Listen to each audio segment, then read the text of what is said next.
Zimbabwe's constitutional court will rule tomorrow on whether to uphold or overturn President-elect Emmerson Mnangagwa's victory in the 30th of July elections. It follows a challenge by MDC Alliance Leader Nelson Chamisa. In studio, we are joined by Political Analyst Acie Lumumba, who's hopefully going to give us a little bit of a preview of what we can expect tomorrow. Good to see you. Thank you so much for coming in. Thank you, Leanne.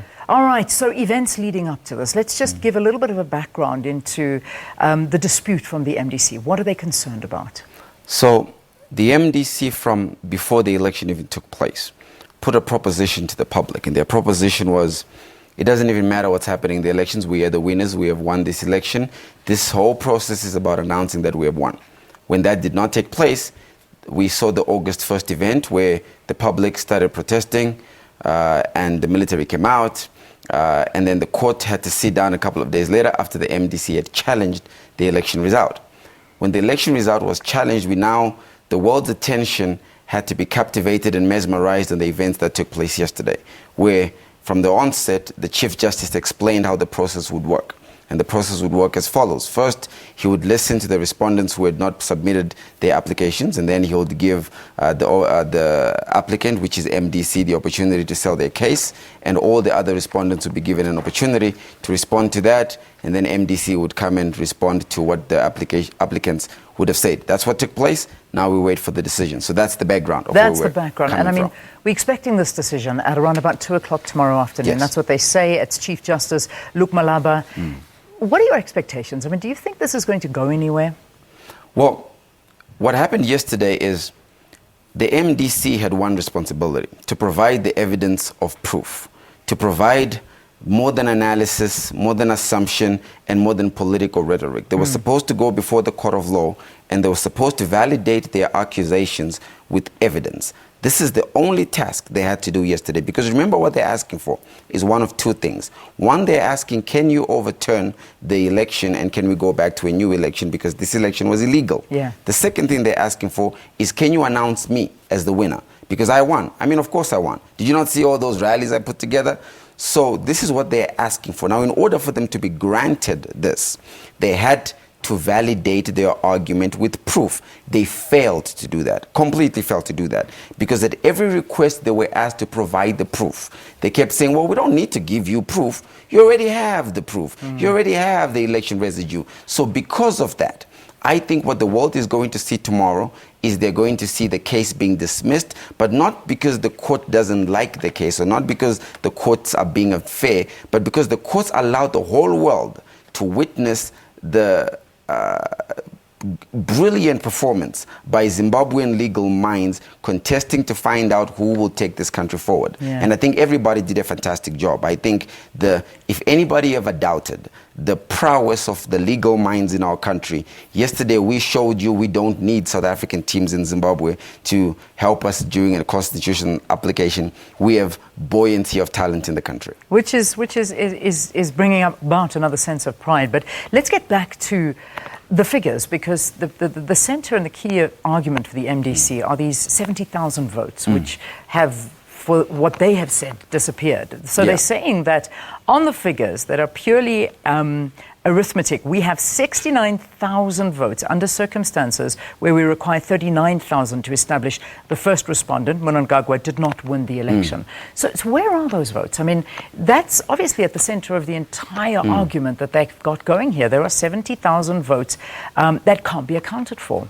Lee, in fact, they went a step further than that. It's beyond just the 70,000 now. They then said there is even 500,000 that they don't know where they came from. So you've got two types of votes. You've got votes that they don't know where they went, and you've got votes that they don't know where they came from. Should that be true, then they have a very, very strong case against ZANU-PF and against ZEC.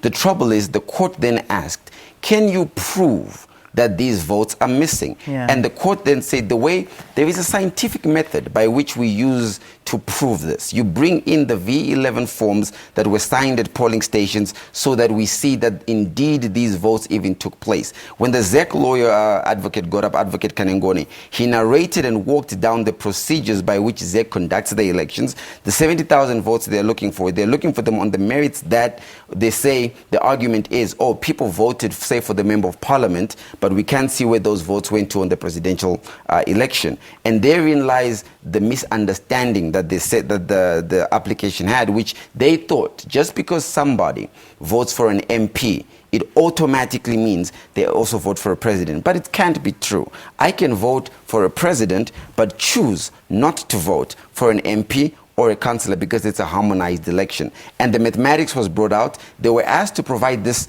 empirical evidence, and they failed to provide it. They said, oh, we have it, but it's at home. Can we bring it? But the court doesn't work that way. The court works within a perimeter of laws and a perimeter of instructions, which everybody, especially lawyers at least, are supposed to understand. Well, let's now just, as we wrap this up, look at both consequences. I think before we came on air, I asked you what your prediction is. Your prediction, you are flat out saying this is going to be dismissed, purely because of a lack of evidence. However, let's say it does go in a different favor. Let's say it goes in Chamisa's favor. What will happen to Zimbabwe? And for Mnangagwa, if it just carries on as business as usual, what will happen there? If you can give us two scenarios very quickly. And I think that's a brilliant way of looking at it.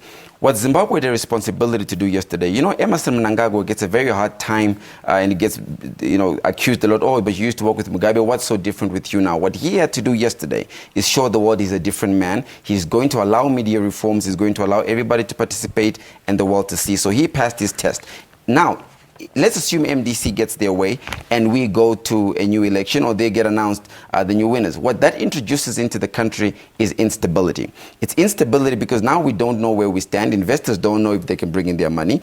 People who are going to work don't know if they're going to go to work the next day, or they have to prepare for rallies and slogans, etc. But if that is what the courts have decided, ZANU-PF has got to accept that, and I believe they will. They've said over and over again they will accept the decision of the courts. It's the opposite that is troubling, where MDC have said no, even if the courts say we did not win, even if the courts say Emmerson Mnangagwa is the bona fide winner, we are going to look at the results only at that point, and we will decide what sort of political program we put into place. Of course, you know they're taking this from the Kenyan handbook, so we can expect MDC to try and put up a political play after this.